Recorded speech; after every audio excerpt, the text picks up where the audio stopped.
I am your friend, Dr. Charles Apokin. Somebody asked a message on my YouTube comment section that how have I maintained good health over the years? Number one, it is by the grace of God.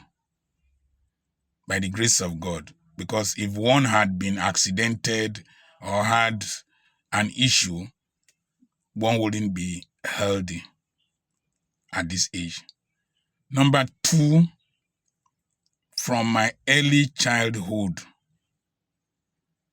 I was involved in physical activities, breaking firewood, hawking firewood, hawking stuff, trekking long distances to school, trekking long distances to the market, trekking long distances.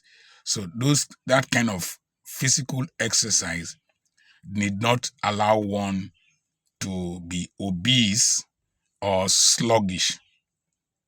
Number three, we grew up in a household where we didn't eat early. We didn't eat early. Until today, I don't eat my first meal until around 12 o'clock or 1 o'clock p.m. So my intake of food is quite minimal. My sugar level is still very normal. My intake of food is quite minimal. I don't eat outside. I don't eat anything outside.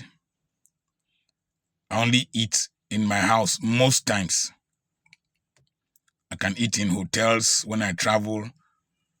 Then, the next thing was that when I went to secondary school, the secondary school I went to, Government College Ughelli, physical exercises, manual labor were quite emphasized.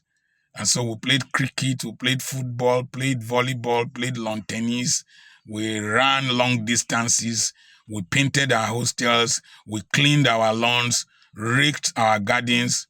So if you look at the average government college old boy, Ughelli old boy, were hardly obese, were usually trim and strong. The next thing is that I eat mostly natural food. I hardly eat processed food.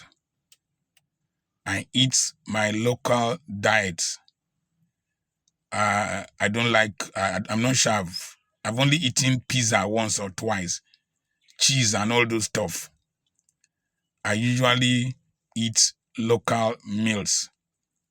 And at a certain age, I stopped eating things like bread, margarine, mayonnaise. So I eat mostly my local meals and I eat them in small quantities. If my wife leaves a meal for me, I don't finish it once, usually. I will share it into units, maybe 2 units, so that when I take that small quantity, I will burn the calories off before taking another quantity. It's not, you see, this is not really what you eat to a large extent. It is the quantity and the rate. So if you take carbs and you burn them off before you take another one, you see most of the carbs, potatoes, plantain, they come from South America, where they were very physically active. In some mountainous areas, they climbed mountains, they did a lot of physical work. But now we take these carbs and then we sleep in air-conditioned offices, enter air-conditioned cars, we don't trek, we don't do physical exercises, we sit in offices. That's where these diseases come in. And then I don't put myself under the pressure of strife. When I did that video where I left my wife, I was sharing it with her today. Most people did not understand I did not divorce her. But instead of us to quarrel, stay, run the businesses. Let me run my own. A lot of the problems we have health-wise are as a result of stress. Stress will lead to hypertension, stress will lead to depression, stress will lead to skin diseases, stress will lead to cancer, stress will lead to diabetes, stress. So I don't stress myself. I don't compete with people.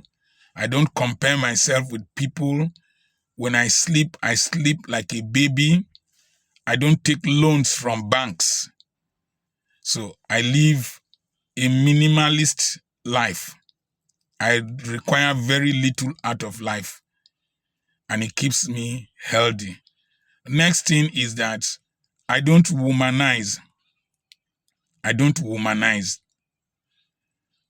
Another thing is that even if I have to take a drink, I take small units over a period of time. Even if it is Coca-Cola, I can drink a bottle of Coke that is it 50 cl in Nigeria now? I can drink it 3 times. That is over a span of 3 days. When I take a little bit, I put it in the refrigerator. Then I go and expend energy. I come back, I drink a little bit. Once the thing passes your mouth, it is over. So then I enjoy my wife. I go to Jerusalem. I climb Mount Olives. It is very healthy for the body. Very, very healthy. I climb Mount Olives, swim in the Bermuda Triangle, get lost sometimes, come back. I enjoy. And you see, when you have that kind of friendly relationship with your wife, you are fresher. The next thing is that I laugh a lot. And laughter is good medicine. I will have been a very successful comedian. I laugh a lot. I make fun. Even making money is fun for me. I laugh a lot. If you listen to me preaching, I make people laugh. Because there's so much stress in this world. My mother would tell us in those days, say, don't frown your face. He said, if somebody dies, you will squeeze your face permanently. Say, then why frown now? Just laugh. Laugh at life. Somebody said that I'm always talking about my wife and I. It is fun. That's how we make fun of ourselves. It is in the process of talking about our issues, our misbehaviors, our shortcomings, our defects, that the relationship becomes more lubricated and we are happier. Let me tell you what happened one day on her 60th birthday. On her 60th birthday, we quarreled over an issue. That thing, I'm not sure it was between me and her directly. Maybe one driver or one vehicle or another. And then we hollered. Me, I withdrew. And then she dressed very well. And then she said, come, let's take a picture. So I went to her and embraced her from behind. She said, make sure you post it on your Facebook page. I said, okay. Then she whispered to me.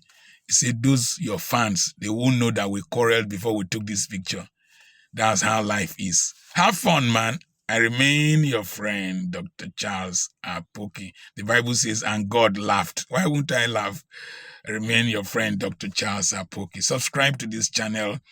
Send a message to +234 7052 136763 to join the online real estate lecture coming up on the 9th of March by 7 p.m. Nigerian time. Registration fee is 10,000 naira. If you send me the message +234 7052 136763, I will send you the flyer. God bless you.